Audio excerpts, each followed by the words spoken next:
Hello, ഇന്ന് 3 type twin flame ജേർണിയെ പറ്റി പറഞ്ഞുതരാം. Normal, silent, celebrity. നമുക്കറിയാവുന്നൊരു കാര്യമാണല്ലേ, ട്വിൻ ഫ്ലെയിം ജേർണിയിൽ 8 സ്റ്റേജസ് ഉണ്ട്. Recognition stage, meeting stage, bubble phase, separation stage, surrender stage, അതുപോലെ spiritual awakening stage, finally union stage. ഈ 8 സ്റ്റേജസും ഈ 3 ടൈപ്പ് ജേർണിയിലും ഉണ്ട്. ഓക്കെ, ഇനി ഫസ്റ്റ് നമുക്ക് പറയാം നോർമൽ ട്വിൻ ഫ്ലെയിം ജേർണി. പേര് പോലെ തന്നെ ഈ ഒരു ജേർണി നോർമലാണ് കേട്ടോ. ഇവിടെ DM ഓൺ ആൻഡ് ഓഫ് സിറ്റുവേഷനിലായിരിക്കും. അതായത് DM DFൻ്റെ അടുത്ത് ഇടയ്ക്ക് വരും, പോകും, പിന്നെയും വരും, പിന്നെയും പോകും. ആ ഒരു രീതിയിലാണ് DMൻ്റെ വെറുത്തുപോക്ക് നടക്കുന്നത്. ഇവിടെ DM DFന് നേരിട്ട് ട്രിഗേഴ്സ് കൊടുക്കും, സോൾ ലെവലിലും ട്രിഗേഴ്സ് കൊടുക്കും, അതായത് ഡ്രീംസിലൂടെയൊക്കെ ട്രിഗേഴ്സ് കൊടുക്കും. അതുവഴി നമ്മുടെ DF ഇന്നർ വർക്കിലോട്ട് തിരിയുകയാണ്. അതിനുശേഷം അവരുടെ സോൾ ഗ്രോത്തും സംഭവിക്കുന്നു. നെക്സ്റ്റ് സൈലൻറ്റ് ട്വിൻ ഫ്ലെയിം ജേർണിയാണ്. ഈ ജേർണി ഒരു സൈലൻറ്റ് മോഡിലായിരിക്കും പോയിക്കൊണ്ടിരിക്കുന്നത്. അതായത് ഇവിടെ DM ഈ ജേർണിയുടെ ആദ്യത്തെ 3 സ്റ്റേജസിലും ഹാജരായിരിക്കും. ആദ്യത്തെ 3 സ്റ്റേജ് എന്ന് പറയുമ്പോൾ recognition stage, meeting stage, bubble phase, ഈ 3 സ്റ്റേജിലും ഇവിടെ ഉണ്ടായിരിക്കും. പക്ഷേ 4ാമത്തെ സ്റ്റേജ് മുതൽ, അതായത് സെപ്പറേഷൻ സ്റ്റേജ് മുതൽ ആളങ്ങ് പോവും. പിന്നെ ഒരു വിവരം ഉണ്ടാവില്ല, പിന്നെ വരത്തില്ല. അതുകൊണ്ടാണ് സൈലൻറ്റ് ജേർണി എന്നറിയപ്പെടുന്നത്. ഓക്കെ, പിന്നെ അങ്ങ് സൈലൻ്റ് ആയിരിക്കും. DM അവിടെ പിന്നെ സൈലൻ്റ് ആവുകയാണ്. അതുപോലെ ബാക്കിയുള്ള സ്റ്റേജസ് എല്ലാം നടക്കുന്നത് സോൾ ലെവലിലാണ്.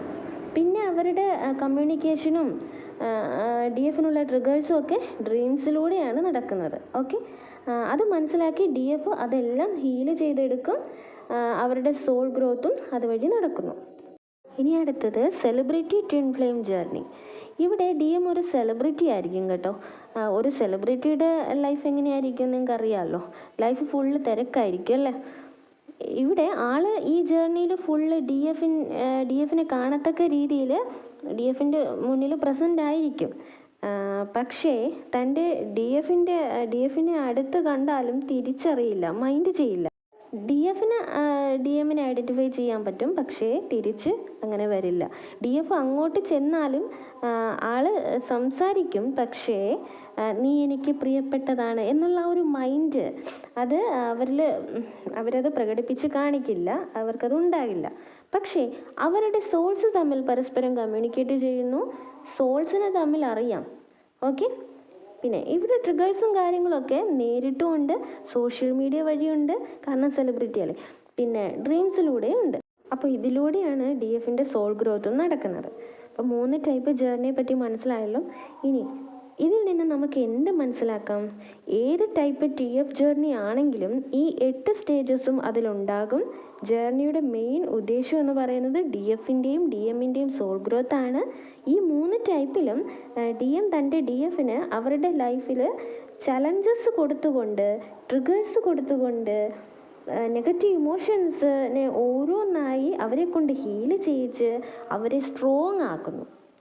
ഈ ഒരു പാറ്റേൺ ഡിവൈനാണ് പ്ലാൻ ചെയ്ത് വെച്ചിരിക്കുന്നത് നേരത്തെ. ഓക്കെ, അത് DMനെ കൊണ്ട് ചെയ്യിക്കുന്നു എന്നേ ഉള്ളൂ. DF സ്ട്രോങ് ആയി കഴിഞ്ഞാൽ സൈക്കിൾ വീണ്ടും റിട്ടേൺ കറങ്ങുന്നു. വീണ്ടും DFൻ്റെ അടുത്തുനിന്ന് DMന് ട്രിഗേഴ്സ് ഏറ്റുവാങ്ങേണ്ടി വരുന്നു. DMും അതുവഴി സ്ട്രോങ് ആകുന്നു. ഫൈനൽ യൂണിയൻ സ്റ്റേജിൽ എത്തുന്നു.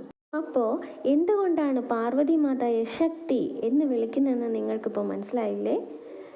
ക്ഷമ, സഹനം, ആരുടെ മുന്നിലും പതറാതെ പിടിച്ചു നിൽക്കുക, പ്രതിസന്ധികളെ നേരിടുക, ഇതെല്ലാം പാർവതി മാത തൻ്റെ ഇന്നർ വർക്കിലൂടെ ലോകത്തിന് കാണിച്ചു തന്നതാണ്. ആര് കാരണമാണ്?